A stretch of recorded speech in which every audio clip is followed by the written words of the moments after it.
Tak hairanlah jika Switzerland sering dinamakan antara negara paling selamat di dunia mengikut Indeks Keamanan Global.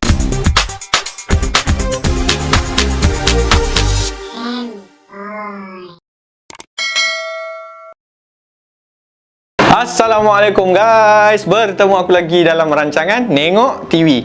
So hari ni punya cerita tentang 5 negara paling bahagia di dunia.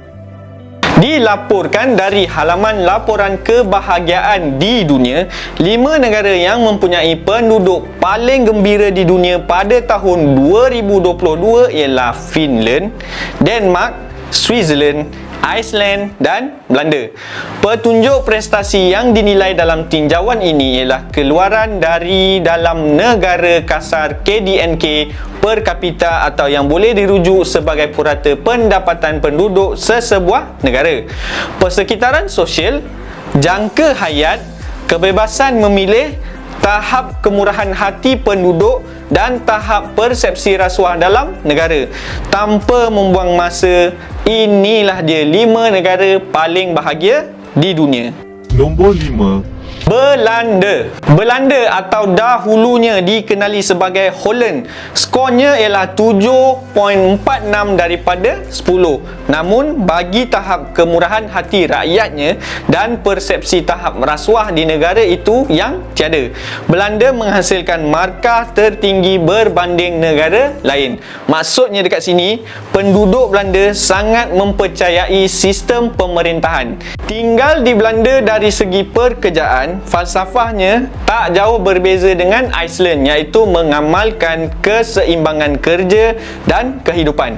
Belanda percaya bahawa keseimbangan ini akan menjadikan pekerja lebih produktif dan bermotivasi. Kehidupan selesa di Belanda juga boleh dilihat dari cara pengangkutan dan akses kepada basikal di bandar. Bersiar-siar dengan basikal adalah lebih selesa daripada menaiki kereta yang sering dikekang oleh kesesakan lalu lintas. Walaupun kos sara hidup di negara ini cenderung mahal, rakyatnya beranggapan hasil yang diperoleh berbaloi dengan kos yang ditanggung. Nombor 4.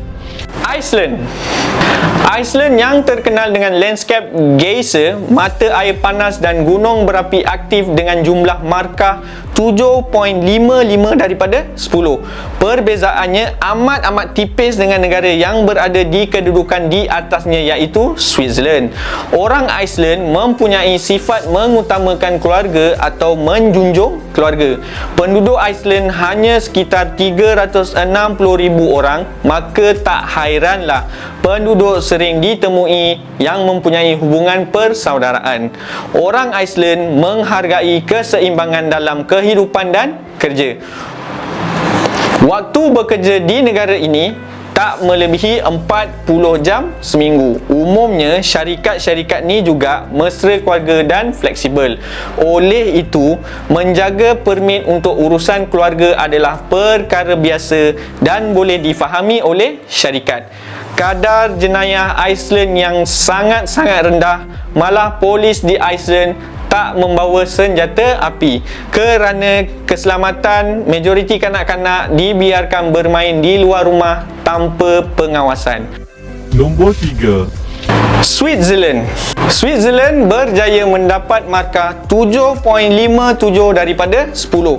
Selain keindahan semula jadinya yang terkenal, secara amnya penduduk Switzerland sangat sihat dengan kadar obesiti antara yang terendah di dunia. Jangka hayat di negara ini juga tinggi, iaitu sekitar 83.7 tahun. Selain mempunyai tahap pendidikan yang tinggi, rakyat negara ini juga mempunyai keprihatinan yang tinggi terhadap kebajikan sosial, hak asasi manusia, kesihatan dan keselamatan. Tak hairanlah jika Switzerland sering dinamakan antara negara paling selamat di dunia mengikut Indeks Keamanan Global. Switzerland mempunyai ekonomi yang kukuh hingga rakyatnya mempunyai kualiti hidup yang lebih baik daripada kebanyakan negara di dunia. Negara ini mempunyai kadar pengangguran yang rendah, ramai pekerja mahir dan KDNK yang tinggi, iaitu 75% lebih tinggi daripada Amerika Syarikat. Nombor 2. Denmark. Mengikuti Finland, Denmark berada di tempat yang kedua. Perbezaan markah agak tipis, iaitu hanya perbezaan 0.2 sahaja. Denmark mendapat markah 7.62 daripada 10. Malah dari segi petunjuk KDNK, tahap kemurahan hati penduduk dan tahap persepsi rasuah, Denmark mengatasi skor Finland.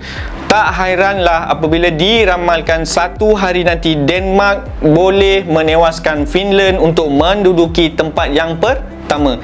Sistem kerja di Denmark diramalkan telah menyumbang kepada kebahagiaan penduduknya.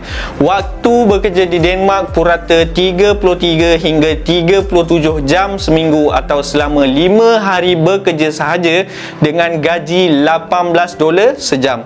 Bekerja lebih daripada jumlah ini tak disyorkan di Denmark. Majoriti pekerja pulang ke rumah pada pukul 4 petang untuk menghabiskan masa berkualiti bersama keluarga. Pada minggu terakhir bulan Julai, orang Denmark dikehendaki mempunyai cuti musim panas. Setiap pekerja juga dikehendaki mendapat cuti bergaji atau cuti bergaji selama 5 minggu setahun. Nombor 1. Finland. Finland telah menduduki tempat pertama untuk 5 kali berturut-turut. Apakah yang mengembirakan orang Finland? Ternyata ini berkaitan dengan kepuasan Finland terhadap perkhidmatan institusi kerajaannya tanpa disyaki memakan rasuah. Kejayaan perancangan bandar khususnya kebolehcapaian ke kawasan terbuka hijau diyakini dapat mengurangkan tahap tekanan penduduk dan dapat menyokong aktiviti fizikal yang meningkatkan kesihatan di Finland. Tahap kepuasan yang tinggi terhadap institusi kerajaan membuatkan warga Finland merasakan semangat hidup perbandaran yang kuat untuk membantu antara satu sama lain apabila dalam kesusahan. Akhirnya, pengendalian pencegahan wabak seperti COVID-19 juga dilakukan oleh Finland secara berganding bahu. So guys, itu saja yang aku boleh ceritakan tentang 5 negara paling bahagia di dunia. Itu yang info yang aku dapat lah. Tapi kalau ikutkan Malaysia pun keharmonian dia sangat-sangat tinggi dan aku berbangga sebagai seorang rakyat Malaysia. Tak ada apa-apa masalah selain masalah-masalah biasa-biasa yang kita selalu dengar kan. So apa-apa pun, lagi satu yang aku nak cakap, mataku memang macam ni, tak ada kena-mengena dengan load ke apa-apa. So apa-apa pun aku nak minta maaf kalau aku ada salah silap aku berkata, minta maaf banyak-banyak. So apa-apa kita jumpa lain video insya-Allah. Assalamualaikum warahmatullahi wabarakatuh. Salam sejahtera.